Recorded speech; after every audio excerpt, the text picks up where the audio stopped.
Welcome to so business ideas. मैं विकास। आज हम लोग चिमनी, जिसको कि ईंट भट्टा बोलते हैं, जिसमें लाल ईंट तैयार होता है, उस व्यवसाय के बारे में डिटेल बात करेंगे। ये वीडियो उन लोगों के लिए है जो या तो ईंट भट्टा या चिमनी खोलना चाहते हैं या पहले से वो चिमनी खोले हुए हैं लेकिन उनका चिमनी प्रॉफिट में नहीं है। क्योंकि अगर हम सिर्फ बिहार स्टेट की बात करें, बिहार राज्य की बात करें, तो बिहार में लगभग जो हमारा डाटा कहता है, जो हमारा एक्सपीरियंस है, हम लोगों ने सर्वे किया है, उसके हिसाब से 50% चिमनी, जिसको ईंट भट्टा बोलते हैं, वो चिमनी मालिक नुकसान में है और 20 to 30% चिमनी मालिक लगभग बराबर पे है, यानी कि कोई भी प्रॉफिट में नहीं है। टोटल मिला के 80%, ओनली 10 से 20% ही चिमनी मालिक होंगे जो इतना ज्यादा मेहनत करने के बाद, बहुत सारा पैसा लगाने के बाद और बहुत ज्यादा लेबर मैनेजमेंट करने के बाद भी बिना प्रॉफिट के रह जाते हैं। तो अगर आपको ऐसा नया खोलना है या आपको अपने चिमनी के बिजनेस को प्रॉफिट में लाना है तो ये वीडियो आप पूरा देखिए, फिर आपको किसी से कुछ पूछने की जरूरत नहीं होगी और धीरे धीरे करके आपका बिजनेस सेटअप भी अच्छा हो जाएगा और प्रॉफिटेबल हो जाएगा। ये वीडियो थोड़ा लंबा रहेगा क्योंकि हम लोग 1 by 1 चिमनी के हर स्टेप के बारे में डिटेल बात करेंगे। तो आइए सबसे पहले हम लोग जानते हैं कि चिमनी का प्रोसेस क्या है, उसके बाद हम लोग डिटेल में चिमनी में क्या क्या परेशानी आती है और इसको कैसे प्रॉफिटेबल बना सकते हैं उसके बारे में बात करेंगे। तो सबसे पहले चिमनी में क्या है, जो सबसे मेन रॉ मटेरियल है वो मिट्टी है। तो मिट्टी को हम लोग एक दिन पहले उसको पानी और मिट्टी को हम लोग जेसीबी के मशीन के थ्रू उसको मिक्स करके 12 से 15 घंटा के लिए छोड़ देते हैं। उसके बाद अगले दिन जेसीबी से उसको मिक्स कर देते हैं। मिक्स करने के बाद पगमेल मशीन के थ्रू जो पथाई की टीम होती है उसके पास हम लोग इसको मिट्टी को पहुंचा देते हैं। वहां पे वो गिलावा से वो जो आपकी कंपनी का फरवा है उसके हिसाब से वो लोग ईंट तैयार करते हैं। ये 3 से 4 दिन लगता है गर्मी के दिन में और 4 से 7 दिन लगता है ठंडा के दिन में इसको सूखने में। उसके बाद जो आपकी लोडिंग की टीम है, या तो साइकिल से टीम हो, ट्रैक्टर की हो या घोड़े गाड़ी की हो, वो इसको चिमनी के डग में लेके जाते हैं। उसके बाद वहां पे जब इसको चिमनी का जो तरीका का आपका चिमनी है, चिमनी 2 तरीका का होता है, एक हाई ड्राफ्ट और एक नेचुरल ड्राफ्ट। हाई ड्राफ्ट में क्या होता है कि bye means of exhaust fan हवा का खिंचाव होता है, और नेचुरल ड्राफ्ट में क्या होता है, इसके नाम से ही पता चल रहा है कि बम्मा का जो ऊंचाई होता है उसके थ्रू हवा का खिंचाव होता है। तो उसके हिसाब से लोडिंग का अरेंजमेंट किया गया है, उसके हिसाब से लोडिंग का टीम ईंट को लोड कर देती है। उसके बाद राबिस को जो टीम होती है उसको 8 से 10 इंच ऊपर राबिस से ढक देती है क्योंकि जो हीट रहता है वो पास न करे।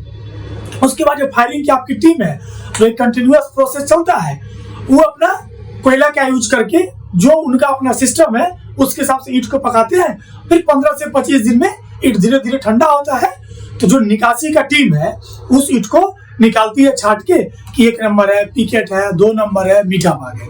अगर आपकी फायरिंग की टीम, पकाई की टीम अगर अच्छी है तो 70 से 80% 1 नंबर ईंट निकलता है। अगर आपकी टीम अच्छी नहीं है तो ज्यादा अच्छा नहीं निकल पाता है। अगर आपको प्रोसेस का डिटेल वीडियो हमने बना रखा है, ये डिस्क्रिप्शन में लिंक दिया हुआ है, आपको अगर डिटेल जानना है तो आप देख सकते हैं। अब हम लोग इस प्रोसेस में आने वाले दिक्कत के बारे में बात करेंगे। यही सब दिक्कत के कारण कॉस्टिंग बहुत हाई चला जाता है और चिमनी मालिक को इसके लिए बहुत ज्यादा नुकसान झेलना पड़ता है। तो आइए एक बाय एक 1 by 1 करके हम इसके परेशानी को समझते हैं और इसको कैसे दूर करके हम इसको प्रॉफिट की तरफ बढ़ सकते हैं।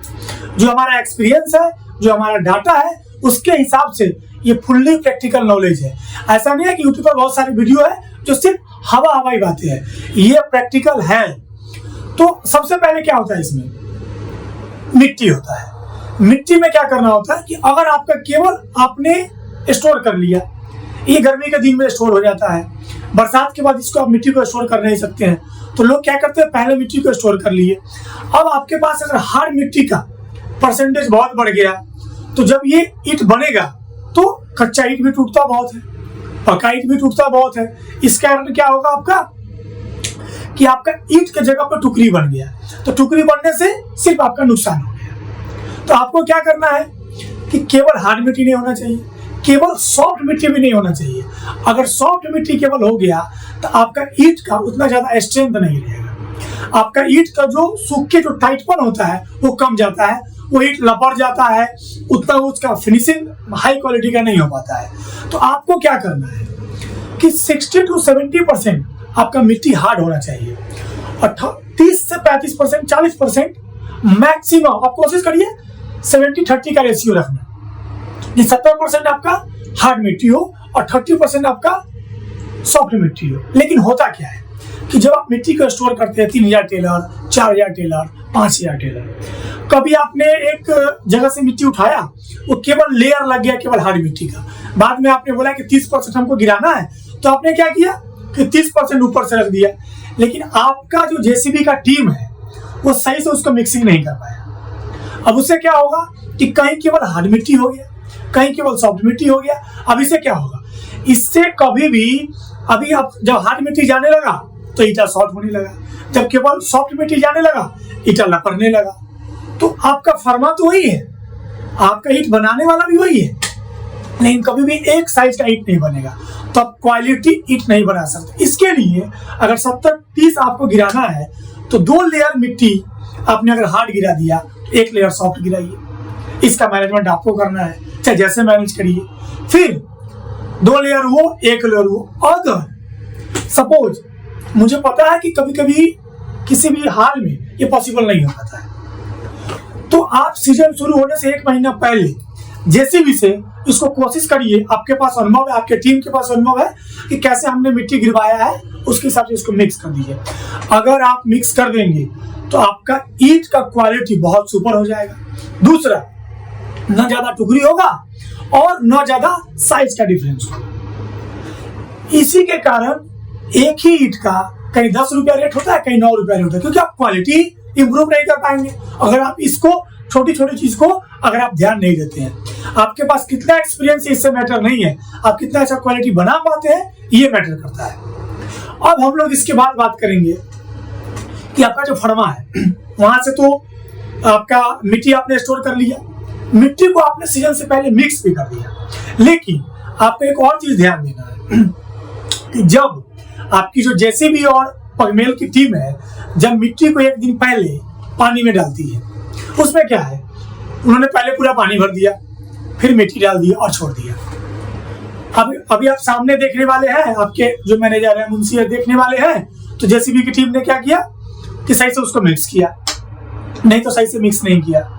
अब इससे क्या परेशानी आएगी, जो मिट्टी है उसमें छोटा छोटा टुकड़ा रह जाता है मिट्टी का, वो गल नहीं पाता है। जब भी हार्ड मिट्टी निकलता है जो 70% आपको डालना है, उसमें थोड़ा इतना बड़ा टुकड़ी रह गया, वो पगमेल मशीन उसको तोड़ नहीं पाएगा, आपके फर्मा में जाएगा, वो आपका ईंट फिनिशिंग भी नहीं हो पाएगा, टुकड़ा भी बनाएगा। क्यों? क्योंकि आपने जो 15 घंटा पहले रखा उसको सही से मिक्स नहीं किया। क्या करना है, पानी भी चलते रहे, जो आपका जहां पे आप माटी को मिक्स करते हैं वहां पे आपका क्या होना चाहिए, पानी और वो लगातार मिक्स होते रहे। आपने 10 टेलर मिट्टी डाल दिया जेसीबी से, फिर उसको मिक्स कर दीजिए, फिर 10 टेलर मिट्टी डालिए, फिर मिक्स कीजिए। अगर प्रॉपर मिक्स रहेगा तो आपका जो गाढ़ा है वो बहुत ही अच्छा बनेगा, ईंट का फिनिशिंग अच्छा होगा, टुकड़ा नहीं होगा। तो इसीलिए ये सब चीज आपको ध्यान देना होगा अगर आपको प्रॉफिट कमाना है तो, नहीं तो आपको केवल नुकसान होगा। अब हम फर्मा पे आते हैं। फर्मा का फिनिशिंग अच्छा होना चाहिए, फर्मा का फिनिशिंग अच्छा नहीं रहेगा, इंटरनल पार्ट का फिनिशिंग अच्छा नहीं रहेगा, तो कहाँ से आपका क्वालिटी बन पाएगा, कैसे आप रेट ले पाएंगे। इसके बाद जो आपके पथाई करने वाले हैं उनका एक सिस्टमैटिक एसओपी होना चाहिए, स्टैंडर्ड ऑपरेटिंग प्रोसीजर। ऐसा नहीं कि उन्होंने मिट्टी रख दिया, मिट्टी को हाथ से काट दिया, ऐसा नहीं होगा। तो कोई ज्यादा कट जाएगा, कोई कम कट जाएगा। आपको क्या करना है, एक काटने वाला वायर आता है, धनुष जिसको बोलते हैं, उससे सिस्टमाइज कटना चाहिए। आपका जो इसको पेटी बोलते हैं, बैक पोर्शन बोलते हैं, वो बहुत हाई फिनिशिंग होगा। जब 5-10 ईंट बना लिया, उसको बनाने के बाद वो जो फड़वा है उसका फिनिशिंग होना चाहिए, उसका सफाई होना चाहिए, उसके लिए पत्ती आता है, पत्ती से सफाई होना चाहिए, नहीं तो उसमें मट्टी कुछ लगा रह गया तो वो हाई फिनिशिंग नहीं हो पाएगा। उसके बाद जब भी इसके बाद क्या प्रोसेस है कि उन्होंने ईंट बना दिया। अब ईंट बनाने के बाद आपका जो ईंट लगा दिया गया सूखने के लिए, सूखने के बाद क्या होना चाहिए, कभी आपको लगा कि आपके जो लोडिंग टीम है वो कम सूखा हुआ भी अगर लेके चली जाती है ढक के अंदर, चिमनी के अंदर पकाने के लिए, तो भी ईंट में टुकड़ी भी ज्यादा आएगा, या निचला पोर्शन में अगर वो कच्चा ईंट आ गया तो वो थोड़ा सा बैठ भी जाता है। तो आपको क्या ध्यान देना है कि वो पूरी तरह से सूखी हुई होनी चाहिए। अगर सूखा हुआ नहीं है तो कभी भी आप उसके धसान से या ईंट को दबने से आप नहीं रोक सकते हैं। इसके बाद आपको क्या देखना है, जहां पे ईंट लोडिंग करता है उसको लोडर बोलते हैं। उसमें क्या है कि अगर आपका हाई ड्राफ्ट चिमनी है उसका लोडिंग का तरीका अलग होता है। जो नेचुरल ड्राफ्ट है उसमें लोडिंग का तरीका अलग होता है। हाई ड्राफ्ट में भी दो तरह का लोडिंग का तरीका होता है, एक में 40 इंची का बीच में पाया होता है, एक में 20 इंची का बीच में पाया होता है। हर में आपको फ्लो के लिए एक नियमित दूरी है कि अगर आप हाई ड्राफ्ट में कर रहे हैं तो आपका 5 इंची बीच में गैप होना चाहिए। ऐसा नहीं कि कहीं 2 इंची हो जाएगा तो जो हीट का फ्लो है वो नहीं हो पाएगा, आपका ईंट का पकाई अच्छे से नहीं हो पाएगा। तो आपको इसको भी ध्यान देने की जरूरत है। इसके बाद का जो प्रोसेस है, ऊपर जब आपका लोडिंग हो गया इसके बाद क्या प्रोसेस आता है, राविश डालना होता है ऊपर से। अब आप 4 इंची राविश डाल देंगे, क्या होगा, 4 इंची राविश डालने के बाद हीट बाहर की तरफ चला जाएगा। आपको क्या करना है, 10 से 12 इंच राविश होना चाहिए। ये आपकी चिमनी मालिक की और चिमनी के जो मैनेजर है, मुंशी है, उनकी जिम्मेवारी है। ये जिम्मेवारी चिमनी मालिक को सुनिश्चित कराना है कि एक स्टैंडर्ड ऑपरेटिंग प्रोसीजर से 10 से 12 इंच से कम राविश नहीं होना चाहिए, नहीं तो सही से ऊपर तक ईंट नहीं पक पाएगा। इसके बाद क्या काम है, ईंट पकने का। ईंट पकने के लिए क्या चाहिए होता है, कोयला चाहिए होता है। अब जो टोटल खर्चा है चिमनी में उसमें 40 to 50% खर्चा केवल कोयला का होता है। यानी कि आप अगर कोयला का वेस्टेज को बचा लिए या गलत यूज को बचा लिए तो इससे आपका केवल कोयला से 50% आप बचा सकते हैं। होता क्या है, सब लोग बाकी चीज पर ध्यान देते हैं, कोयला को उतना ध्यान नहीं देते हैं जितना देना चाहिए टेक्निकली। आज हम लोग इसका फुल टेक्निकल बात करेंगे। कोयला में क्या करना है आपको, सब लोग क्या करते हैं, जो फायरमैन होता है वो 24 घंटा में जब मर्जी कोयला लेता है, जितना मर्जी पकाता है। अगर हम एक इंडिविजुअल एग्जांपल लेते हैं हाई ड्राफ्ट का।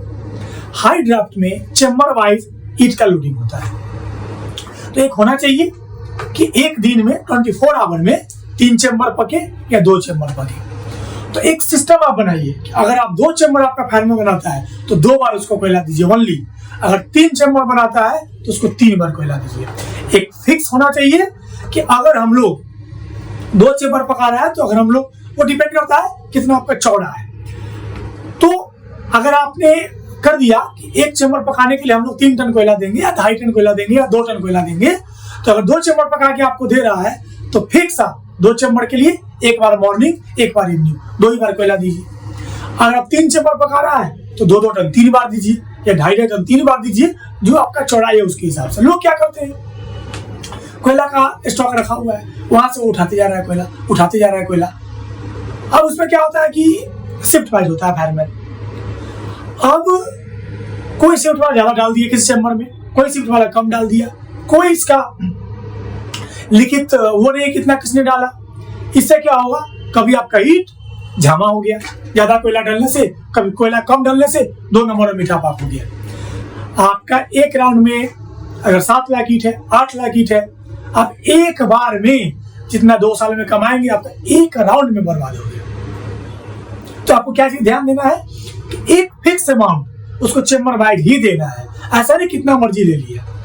दूसरा जो आपको देखना है, आप ऐसे करते हैं, आपने स्टार्ट किया हाई पावर कोयला से स्टार्ट किया, ठीक है, स्टार्टिंग करना है हाई पावर कोयला चाहिए।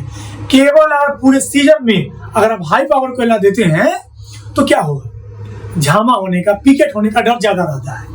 कॉस्टिंग भी हाई चला जाता है। आपको क्या करना है, पहला सीजन में 66 दो तिहाई 66% और 33%, 66% आप हाई जीसीबी कोयला दीजिए 7000 से ऊपर, और 33% लो जीसीबी कोयला दीजिए। आपका कॉस्टिंग भी इंप्रूव हो जाएगा, काफी कॉस्टिंग इंप्रूव हो जाएगा, इससे आप बहुत बेनिफिट में जाएंगे।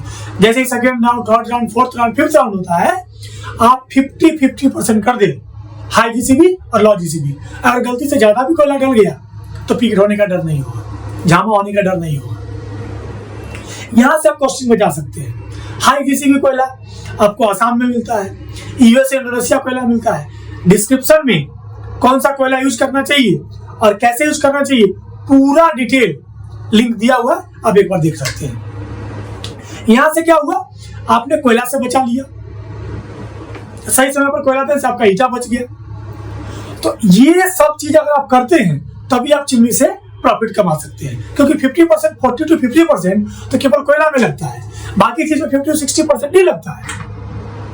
इसके बाद क्या हुआ कि जब ईट पक गया, ईट पकने के 15 दिन 20 दिन बाद जब ईट ठंडा होता है तब निकासी होता है। आपको निकासी पर भी देखने का जरूरी है कि आपकी जो निकासी टीम है वो सही से इसकी छटाई कर रही है कि नहीं, 1 नंबर 2 नंबर पिकेट सही से छट रहा है कि नहीं, क्योंकि आपके चिमनी का क्वालिटी आपके छटाई पर डिपेंड करता है। 1 नंबर में मीठा पाक नहीं मिक्स होना चाहिए, मीठा पाक में 2 नंबर नहीं मिक्स होना चाहिए।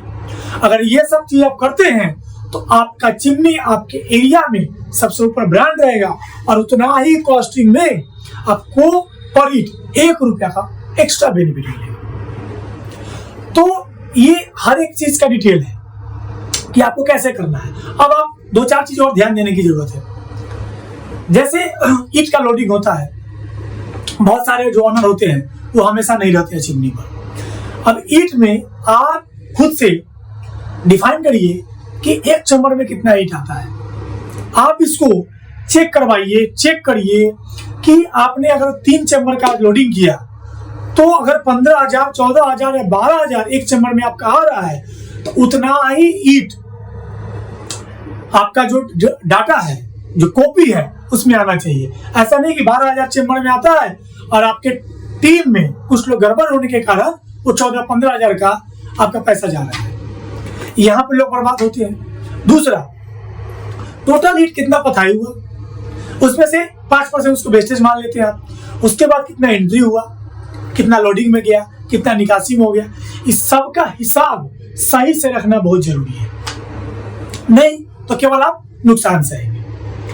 अब आपको जो इसके अलावा जो आपको देखने का जरूरत है कि आप जो डॉक्यूमेंट है वो सही समय पर आपका जीएसटी भरा होना चाहिए, कि कोई फाइन ना हो। जो आपका खनन का है तो हर राज्य का खनन का अलग अलग फीस होता है, और उसको आप दिसंबर में जमा करते हैं तो बहुत कम पैसा लगता है, उसको आप जनवरी में करते हैं तो 5-6 हज़ार और बढ़ जाता है, फरवरी में करते हैं 5-6 हज़ार और बढ़ जाता है, मार्च में करते हैं 5-6 हज़ार और बढ़ जाता है। तो यहाँ से आप सभी तरीका से आप कॉस्टिंग बचा सकते हैं। तो अगर आप ये सारा प्रक्रिया को सही से करेंगे, 100% है कि आपका चिमनी केवल प्रॉफिट में ही नहीं जाएगा, बहुत अच्छा बचत आप कर सकते हैं और एक रेपुटेड चिमनिया ईट भट्टे वाले बन सकते हैं। अगर इस बिजनेस को करने में अब किसी भी तरह का कोई भी परेशानी आ रहा है तो आप मेरे नंबर पे व्हाट्सएप कर सकते हैं। Thank you. Please like and subscribe my channel. धन्यवाद।